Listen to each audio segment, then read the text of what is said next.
Bom, olá pessoal, mais uma aula aí de instrução aí associada à eletrônica de potência. Hoje eu vou começar a falar sobre o chamado de PLL, né, o Phase Locked Loop, que é uma das ferramentas aí necessárias para se fazer a integração de conversores, né, conectados a fontes primárias, como por exemplo a fotovoltaica, com a rede, né? Isso devido à necessidade de sincronização entre o conversor e a rede, tá certo? Então, passando aqui já para o nosso quadrinho branco, né? O que essencialmente, né, é o PLL? Vocês podem imaginar que ele é uma caixinha preta, né? E a gente já vai abrir essa caixinha preta já já, né? Aqui está o nosso PLL, Phase Locked Loop, onde eu vou receber aqui de entrada, né, a minha tensão medida da minha rede, a rede a qual eu quero me conectar, quero sincronizar, né? E portanto quero que as minhas grandezas ali de saída do conversor, como correntes, né, estejam sincronizadas com as tensões ali da rede, e portanto tem que ter a mesma frequência, né, que a da minha rede. E como saída, né, esse bloquinho ele vai me fornecer uma referência de tensão que está, né, com a mesma frequência do meu sinal de entrada, né? Ele vai me fornecer aqui um sinal vermelho que está com a mesma frequência aqui do meu sinal azul, né? E portanto, as características importantes aqui de saída do PLL são a própria frequência, né, desse sinal, através dela que ele consegue produzir essa tensão, e também a informação de ângulo associada a essa tensão de entrada, né? Não precisa ser necessariamente a fase da minha entrada, até pode ser também, né? Mas o principal é que se tem ali uma frequência de sintonização igual à da tensão do sinal azul e um ângulo de fase que esteja associado com a fase da minha entrada, né? Como que a gente produz isso? Então, abrindo agora, né, o que seria esse bloco, né, chamado de PLL, ele essencialmente é formado por três partes, né? Então eu tenho aqui a minha entrada, né, o meu sinal de tensão, e esse sinal de tensão, né, ele vai entrar num bloco que é chamado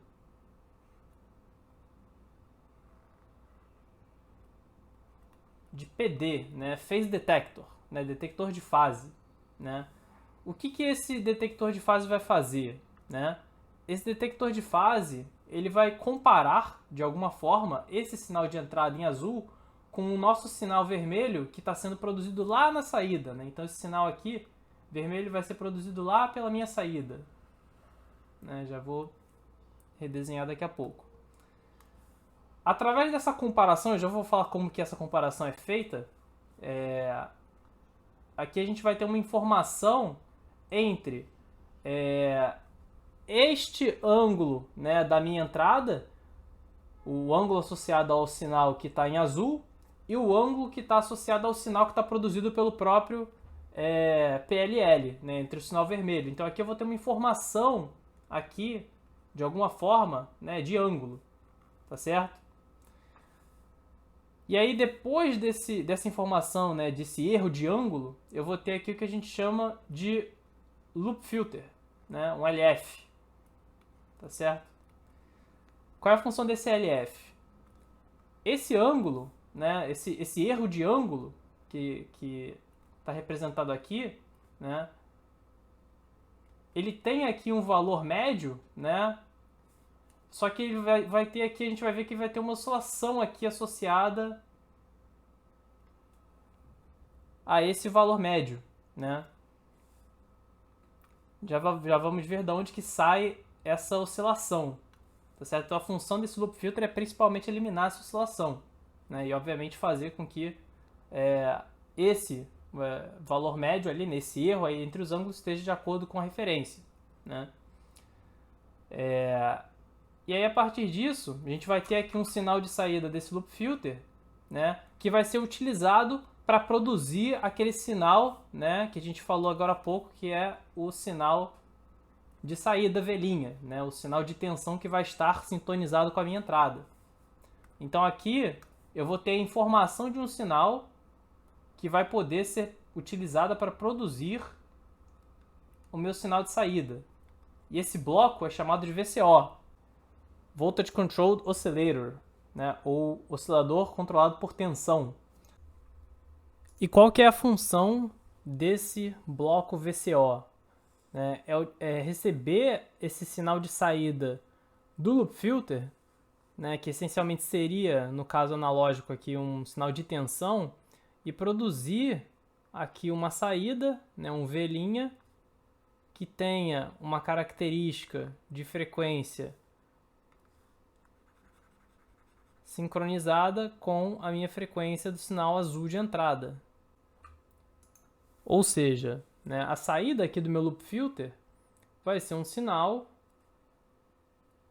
já com atenuação dessa componente oscilatória, então vai ser um sinal com valor médio, que pode até ter uma certa variação, né, mas as oscilações vão ser relativamente mitigadas.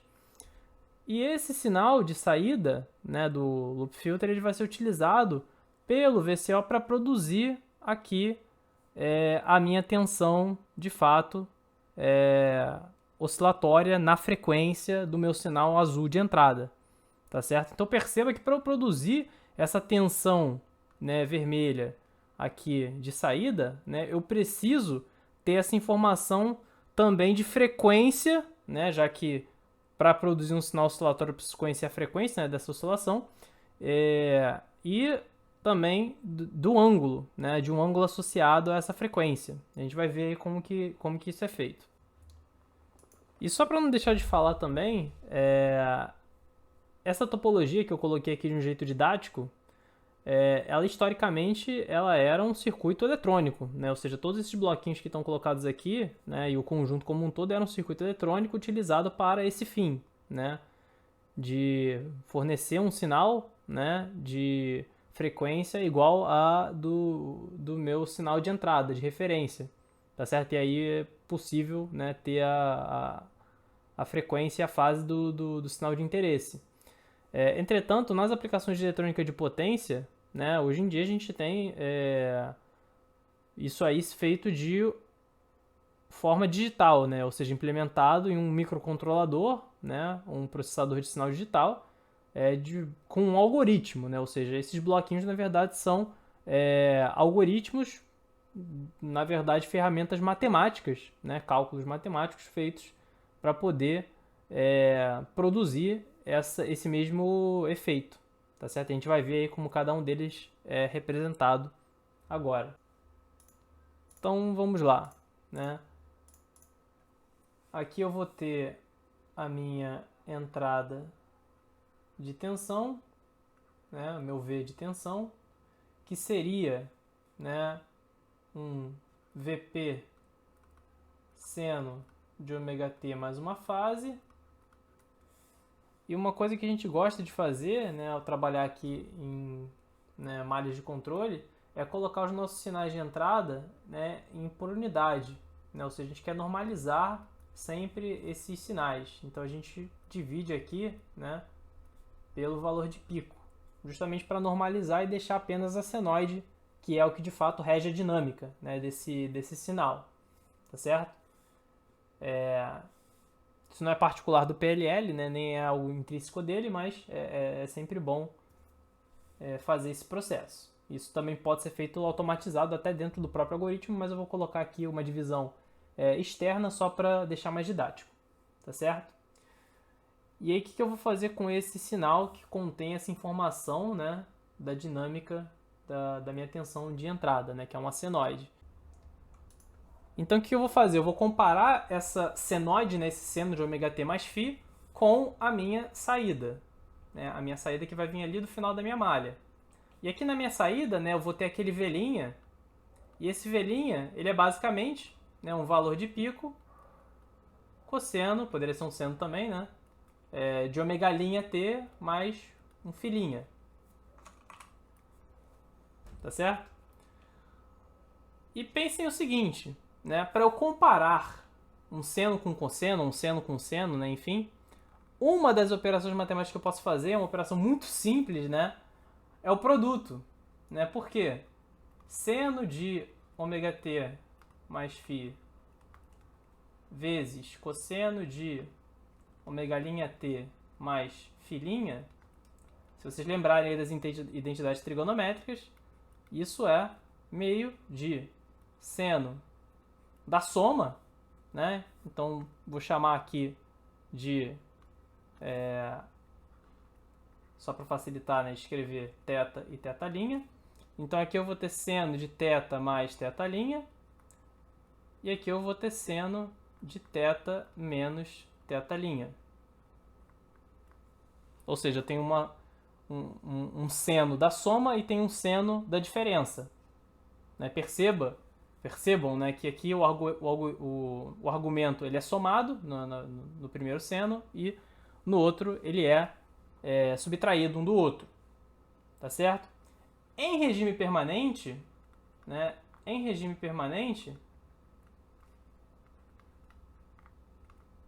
o que a gente gostaria de ter? A gente gostaria muito que o meu ômega', né, estimado ali pelo meu controle, pelo meu algoritmo, ele fosse igual ou muito próximo ali do da minha frequência de entrada, né, da frequência do meu sinal em azul. Né? Se isso for verdade,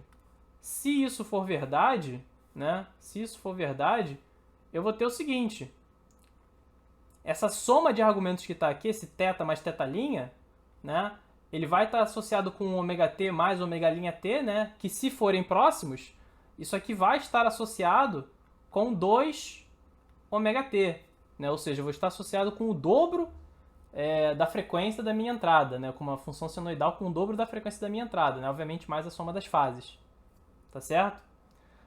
Enquanto que aqui, no segundo argumento, né, eu vou ter a subtração entre os dois, então quando eu tiver valores muito próximos, eu vou ter aqui um delta ômega, né, um ômega menos ômega', que tende aqui para um valor muito próximo de zero. Né? Então eu teria aqui um delta ômega, né, delta ômega t, que é muito próximo de zero, e ele deve ser zero ali, ou quase zero em regime permanente. Tá certo? Então, percebam que eu tenho, né, aqui na esquerda um sinal senoidal associado a frequências mais altas, e aqui na direita eu tenho um sinal que está associado com frequências muito baixas, né, ou praticamente DC, né, em comparação ao outro. Lembram do que eu comentei, né, que no meu algoritmo, né, entre o phase detector e o loop filter, eu ia ter aqui, né, um sinal com uma oscilação? É daí que sai essa oscilação. Né? Essa oscilação sai justamente dessa componente de frequências mais altas. Tá certo? Então a primeira parte do meu algoritmo, que é o phase detector, ela é muito simples. É essencialmente o produto aqui entre essas duas componentes.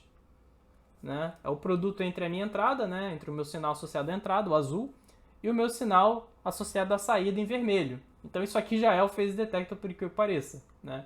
Isso aqui já faz o papel de phase detector. Tá certo? E em seguida, o que eu vou fazer? Né? Eu preciso agora de um loop filter. Tá certo? Como esse é um sistema de controle, em malha fechada, né? Um dos controladores mais comuns para se ter aí, né, de forma a reduzir um erro, né, ou a zerar um erro, é o controlador do tipo PI.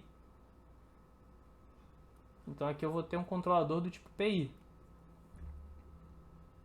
Ok? E percebam que, né, aqui nos sinais que eu mostrei aqui embaixo, eu tenho um sinal que está associado à dupla frequência, que está associado àquelas oscilações que eu falei, né? E o outro sinal está associado à diferença entre os dois ângulos, né? Um seno da diferença, né? E se eu tiver esses valores muito próximos um do outro, né, é como se eu tivesse, de fato, né, esse seno, né, dessa diferença, né, ele pudesse ser aproximado pela própria diferença, né, quando a gente tem aí argumentos muito próximos, né, e portanto um valor ali de argumento que seria próximo de zero, né. Então eu teria ali um seno que pode ser aproximado pelo seu argumento, e daí que aparece, né, o sinal de erro Δθ, né? Considerando, obviamente, que a parte oscilatória ela vai ser mitigada pela filtragem. Tá certo? E esse aqui é o meu loop filter, né? Esse aqui é basicamente o meu loop filter. Aqui na saída do meu sinal desse controlador, esta variação de ângulo, né, ela se reflete na saída de um controlador, né, como uma variação de uma outra grandeza. Nesse caso é conveniente, né, vou botar aqui também em roxo, é conveniente utilizar também um erro aqui de frequência, né, um delta ômega, tá certo?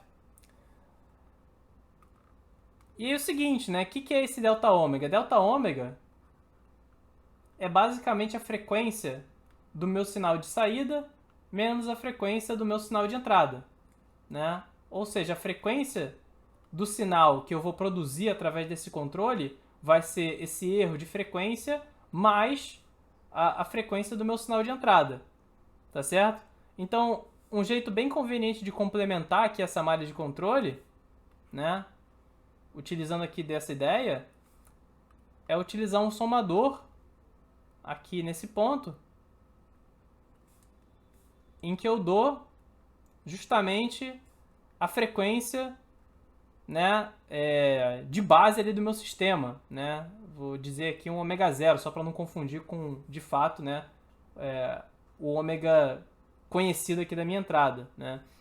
Então, para uma rede, por exemplo, de 60 Hz, esse ômega zero seria 2π vezes 60, né? 377 aproximadamente, né? Mesmo que o sinal de entrada não tenha exatamente 60 Hz, tenha 59,9, 59,95, né? A gente vai utilizar aqui um offset que é dado por essa frequência esperada, né?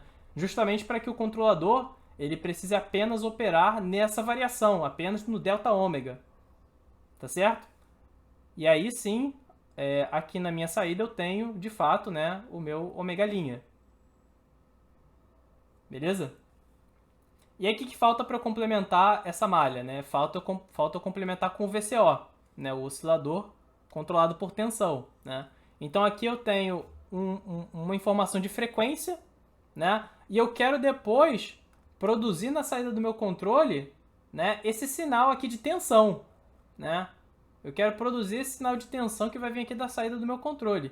O que eu preciso fazer para obter esse sinal aqui de tensão, que é basicamente, né, um valor de pico vezes um cosseno, né? O que eu tenho que fazer? Eu preciso da informação do ângulo associado a essa frequência, né? E se vocês lembrarem, a integral da frequência, né? A integral da frequência me dá exatamente o ângulo, θ', né? E aí, como que eu produzo um sinal cossenoidal? Eu simplesmente uso uma função cossenoidal, para surpresa de ninguém, né? Então, eu uso uma função cossenoidal. E aí eu tenho aqui, né, a minha tensão de saída, que vai voltar aqui para o começo da malha, né, e vai ser comparada com a minha entrada. Vale comentar, né, que como eu normalizei aqui a minha entrada já, né, dividi por VP de um jeito bem didático, né, só para facilitar, esta tensão aqui de saída, né, ela já está também normalizada, tá certo? Então não preciso preocupar aqui com a amplitude aqui desse sinal, tá certo? Se a minha entrada aqui ela já está normalizada, a minha saída ela também vai ser produzida de forma normalizada. Ok? Se tudo estiver funcionando do jeito correto. E essa malha que está aqui, né? Eu já tenho ali o meu phase detector, o meu loop filter e agora eu tenho aqui o meu VCO, né? A parte que faltava aí para completar aquela estrutura clássica de um PLL. Então essa caixa aqui que eu estou desenhando em tracejado é o nosso VCO, né? Todo esse conjunto que está aqui, tá certo? E para demonstrar essa malha de controle funcionando, né, em uma simulação, eu vou colocar aqui os resultados, né, que eu obtive utilizando essa malha, considerando que, né, o controlador PI dessa malha de controle ele foi ajustado de acordo com uma metodologia clássica, né, de ajuste no domínio da frequência. E eu vou deixar aqui o card para um outro vídeo que eu fiz com esse tema, para não ter que gastar aqui esse tempo aqui importante do vídeo explicando esse ponto, né? Vocês podem ver lá nesse outro vídeo essa explicação, tá bom? Então, indo agora para os resultados. Então, aqui é a frequência rastreada por esse PLL, né, junto da frequência esperada aqui da rede, né, de 377 radianos por segundo. Vale perceber aqui, né, que após esse transitório inicial, né, a gente tem aqui um valor médio da frequência próximo aí da nossa referência de 377, o que a gente espera obter, né? E que existe essa oscilação aqui que aparece justamente na frequência de 2 ômega, né? Então sempre vai aparecer essa oscilaçãozinha aqui na frequência de 2 ômega, né? Na frequência de 120 Hz para uma rede de 60, por exemplo. Tá certo? Vale lembrar que esse é um PLL elementar, muito simples, muito básico, né? E existem PLLs monofásicos muito melhores para mitigar esse tipo de problema, mas já dá para exemplificar mais ou menos como que acontece esse processo aqui de sintonia, no caso elementar, tá certo? E aqui é o ângulo produzido por esse PLL, né? Aquele θ. Né? Esse ângulo ele também possui, né, umas pequenas oscilações que são justamente inerentes ao fato da frequência, né, ter aquelas oscilações em 2 ômega. Então elas também aparecem aqui nesses ângulos, mas de um jeito um pouco mais discreto por conta da integração. Né? Mas esse ângulo aqui ele basicamente varia de 0, né, até 2π, né, aqui no topo. Né? Então 0 até 2π vai resetando. Isso é uma configuração que a gente coloca no integrador, para que ele reinicie, né, a cada 2π radianos.